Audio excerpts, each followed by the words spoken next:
Ang video nito po is pag-uusapan natin kung ano ang gamit ng aloe vera sa ating buhok. Minsan hindi natin maiwasan, manipis na ang buhok natin, naglalagas, hair fall, ganyan. So, gamitan natin siya ng organic. Aloe vera lang po ito. Ito po yun. Which is, makikita mo lang po siya kung saan-saan. Hindi po siya ito yung mahal na halaman. Pwede mo po itong kunin lang dyan, sa tabi-tabi. Ngayon po is pag-usapan natin kung paano natin pakapalin ang hibla ng mga buhok natin. Hindi kasi maiwasan minsan, lalo na pag nagkaka-edad na po tayo, nagiging manipis na yung hair natin, naglalaga siya. Ayan, oh, hair pull po yun. Ngayon, kung may mga aloe vera naman kayo dyan at organic naman yon, wala naman po siyang side effect. Kagaya po nito, ito po siya, aloe vera po ito. May iba't ibang uri po ng aloe vera, pero ito po yung nandito lang sa bahay, which is, madali po siyang buhayin. Ngayon, bago ka maligo, doon mo po siya gawin. Mga 30 minutes or 1 hour, simple lang, i-apply mo lang siya. Dahan-dahan lang sa pag-a-apply. Bale, ganito lang siya. Bago ka maligo, kumuha ka muna ng suklay. Suklayin mo para may ayos mo po siya ng maigi. Bale, ito na po. Kasi nag-ano na ako. Gumupit na ako kanina. Ito yon. Gupitin mo lang siya. I-open mo ganyan. Open mo siya. I-apply mo siya. Ganito po yun. Organic po ito, kaya wag po kayong mag-alala. Pero dahan-dahan lang po kasi yung sa gilid niya po, may mga parang tinik. Baka matinik kayo. I-apply mo lang siya na ganyan. Lagyan mo din pati yung sa ahit kasi doon tutubo yung mga baby hair natin para mapalitan yung naglalagas. Ganyan lang po siya. Pwede mo siyang sa roots muna. Tsaka na yung sa sa end ng buhok natin, lagyan mo yung anit mo para papapal yung mga tutubo na buhok. Ganyan lang po yung pag-apply. Kahit dumikit po siya sa sa scalp po ninyo, wala pong problema kasi organic po siya. Actually, pangatlong araw ko na po itong naglalagay. Every other day ko po ito ginagawa.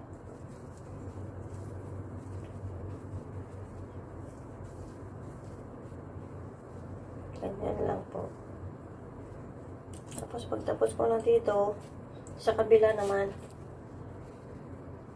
tsaka na lang natin lagyan yung sa baba niya pag malagyan natin lahat yung sa scalp natin. Pa-like and subscribe din po sa mga bago lang dyan para sa mga susunod na videos ko. Unahin mo po yung roots na lagyan.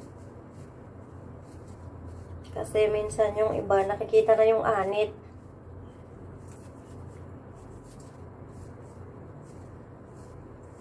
Ganyan lang siya. Huwag mo muna siyang paliguan or banlawan. Kaya mas mainam na gawin mo ito bago ka maligo. Mga 1 hour or 30 minutes. Ganyan.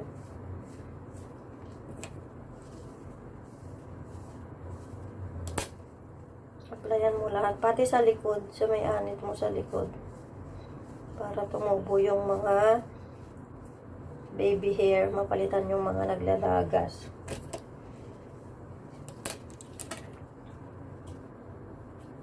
Kung maiksi naman yung buhok mo, kahit isang isang dahon lang ng aloe vera, kasya na yun. Para, naman, hindi mo agad, maubos yung aloe vera nyo. Ganyan siya.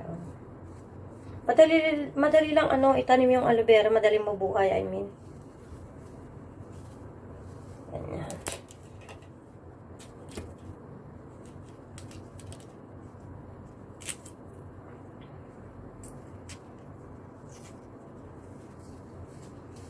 Kaya yung mga katulad kong mga DIY, do it yourself, mainam po itong mga tutorial na to, para hindi na po tayo gumastos. Basta, itry lang muna ninyo kung wala namang side effect. sa mga scalp ninyo, pwede nyo siyang ituloy-tuloy. Ayan, kikintab pa yung hair mo. Kasi nakakatulong din ito sa pagpapa-smooth ng buhok. May mga aloe vera din yung mga ibang shampoo. Ayan po. Basta wag mo po siyang babanlawan agad. At make sure na lahat po ng scalp mo is nalagyan mo po siya.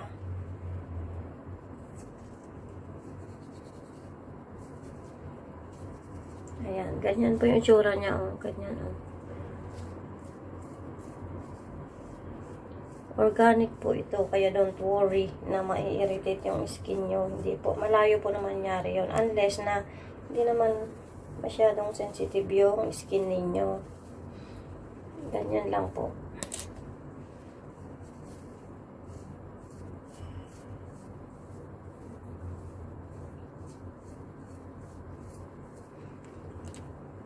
Sa mga hindi pa nakasubscribe sa akin, palike and subscribe po para sa mga bagong video ko. Pwede mo po siyang gawin ito sa bahay lang, pag wala kang ginagawa. Pag may mga aloe vera dyan na tanim. Ganyan. Pag nalagyan mo na lahat yung sa roots mo, pwede mo na ding isunod yung sa lahat ng hair mo po. Ganyan lang siya, oh. Ganyan.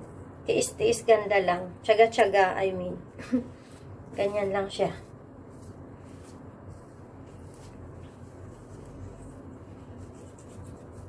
Basta lahatin mo.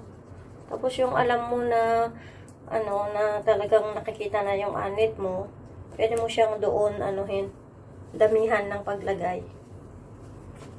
Pati sa likod pwede mo din siyang lagyan. Ganyan lang po yung ginagawa ko. Normal lang po yung yung ibang aloe vera may amoy. May amoy siya kasi fresh pa lang siya. May amoy po yun. Kaya don't worry. May amoy talaga siya. Ganyan lang po. Pwede mong ilagay sa lahat kasi pang smooth din ito.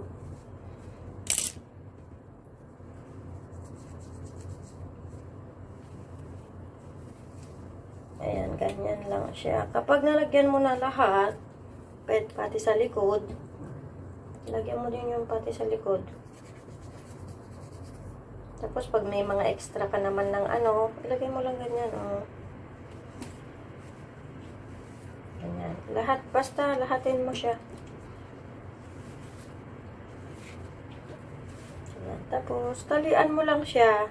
Maghintay ka lang ng 30 minutes or 1 hour or depende sa'yo kung gaano siya katagal sa hair mo. Basta, lagyan mo lahat, lahatin mo. Kung mag-alala kasi naman siya organic po siya. Malayo na magkakaroon ka ng rashes, allergic, ganyan. Kasi yung yung aloe vera, may healing din yan. Nakakagaling siya ng mga sugat-sugat, ganyan. Kaya malayo po na ma-irritate yung skin ninyo.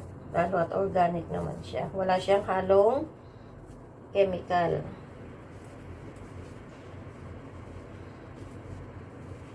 Salamat po sa panonood.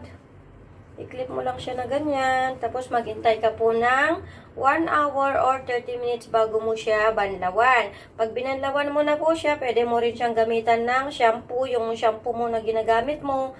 Tapos konting conditioner para kumapal po yung hair natin. Lalo na yung makagaya ko na 40s na. Hindi po talaga natin maiwasan. Ayan nawawala na yung hair ko dito. Naghe-hair loss na ako. Ganyan lang po. Yung iba binabalot nila ng plastic. Para siguro siya. Parang ma-hot oil siya. Pero parang ganyan lang, okay lang. Walang problema. Ganyan lang. Para pagawa mo din yung mga gusto mong gawin sa bahay. Salamat po sa panonood. Aloe vera lang po siya. Ganyan yung ginagamit ko. Para kumapal po yung aking hair. At mag-smooth-smooth na din siya. Salamat sa panonood. Maraming salamat po.